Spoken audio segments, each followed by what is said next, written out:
Yo, it's your boy Casual Rail with the Silent A podcast. And man, we're back with another one and a quick one at that. Hit that like, comment below, subscribe if you got the time. We appreciate that love. And for this, let's get straight into it. It's your 3-minute fight drill, your 3-minute fight breakdown. And we got the likes of Canelo Alvarez. Yes, Mr. Saul Canelo Alvarez himself defending his straps, defending his title, defending undisputed at the 168-pound division, September 13, 2025, against the likes of Terence Crawford, a man that's jumping up 2 weight divisions to try himself at legacy and greatness.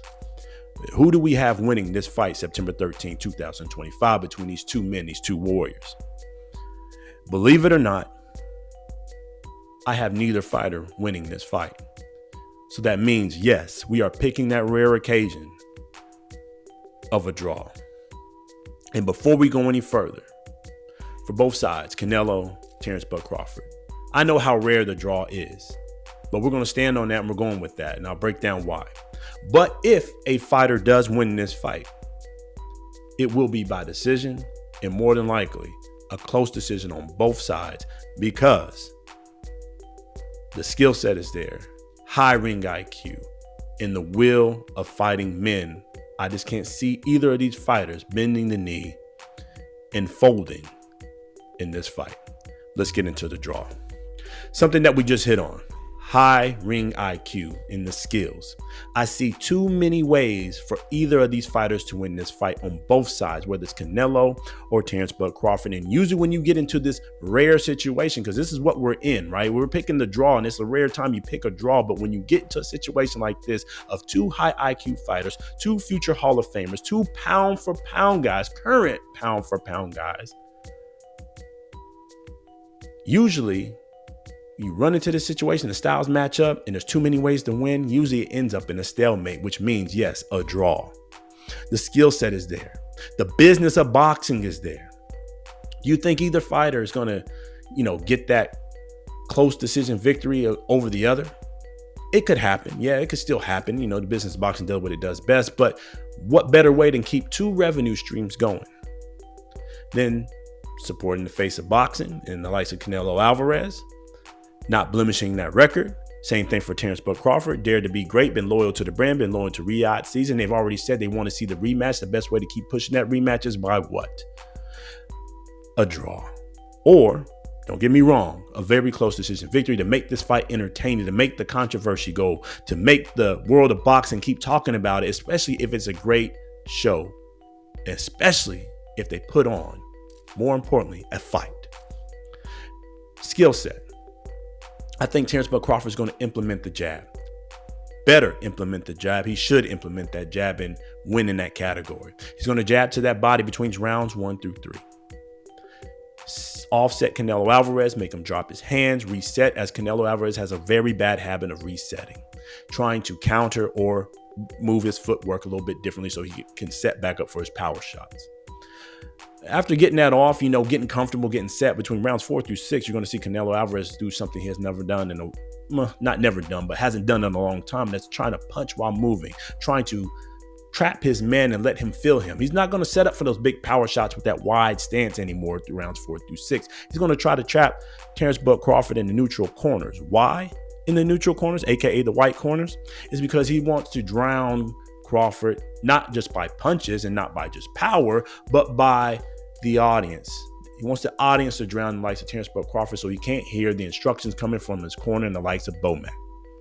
But while he's getting confused and trying to understand what has changed in the game plan for Canelo, Crawford's going to try to get out of there, and I think that's when he gets clipped. I think he gets clipped pretty good, not hurt, but either with a flash knockdown or just a little stumble, a little Bambi legs or so here and there.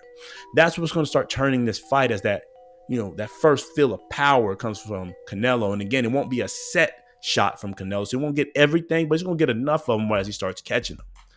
Now we head into rounds, I said that was 4 through 6, heading to 7. I think 7's about the same. 8 through 9, a few things going to change. Crawford's going to manage that dog, manage his emotions, and not get caught into a firefight. He's going to get back to listening to instructions and get back to, more importantly, managing his output. Why is this big between rounds 8 through 9? Because usually halfway through 8, especially early in 9, Canelo Alvarez usually starts to lag off in his stamina. His output starts to drop, but the power's still there. He's still tricky. With that lag and that stamina that he's going to start seeing, it's going to open up new holes for Crawford, and he's able to get back on his bag, especially if he starts switching in and out of stances.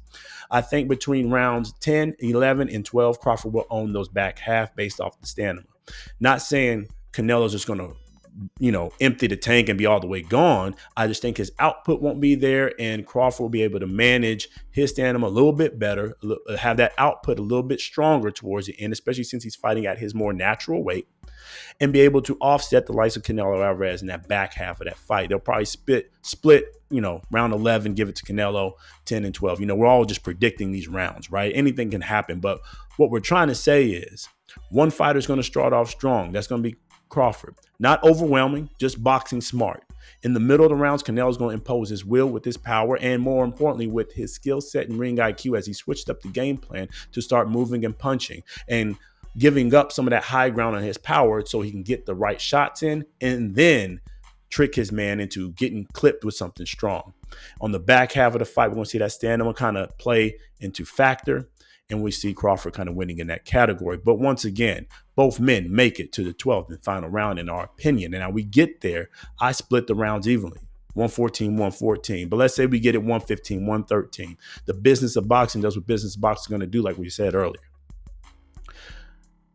Terence Crawford, loyal to the brand, loyal to Riyadh season, loyal to what's been building him and getting him into position. If he puts on a great show, I can see them swaying in his favor.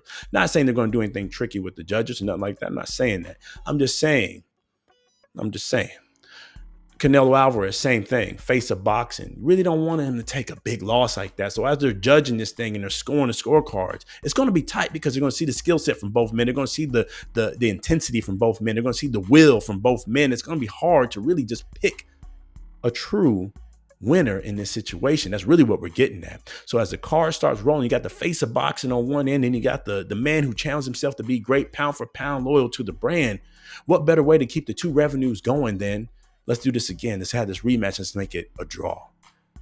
Worst case, we push them out on their two sides, and we got Canelo Alvarez. We already sunk over $100 million in. He can go fight the likes of Hamza Shiraz or get back with Bivol. And the same thing for Terence Crawford. He can go and fight the likes of my man Boots Ennis down at 154, or take on any of those names at 154, especially since Virgil and Boots going to get it on early 2026, fight that winner. There's a lot of plays here, and the best way to protect the business of boxing is putting on a great show September 13th, 2025 on Netflix. Got to start there, and I think we're going to get that. We're going to see greatness displayed on both sides and both of these men, especially for the likes of Canelo Alvarez. I expect to see some greatness out of him September 13th, 2025, because I think there's been a lot of disrespect on his name in the terms of he's just power. I think he's high IQ, high skilled, and he will put on a show and change levels throughout that fight, which is going to elevate the game for Terence Crawford. But let's wrap this up. We got it a draw. It starts with them putting on a show, making sure it's great, give us something, to want more of both fighters. And then when we get to those cards and they start reading them out, it's going to be tight. It's going to be tough to pick a true winner between these two men, these two gentlemen, these two Hall of Famers. And we're going to end up with that draw, 114, 114, even if they split it amongst those two men themselves. One of those will read 114, 114. We'll have ourselves a nice little draw, push that off to next year, rematch, Cinco de Mayo, because that's what they want anyways. They've already been saying it. They've been dropping little nuggets for us if you haven't been paying attention. Either way, the skill set in this rare occasion, it's just too many ways to win, and we've seen it before. I just see both of these fighters not winning this fight. I see both of these fighters, giving it their all on the way to a great draw.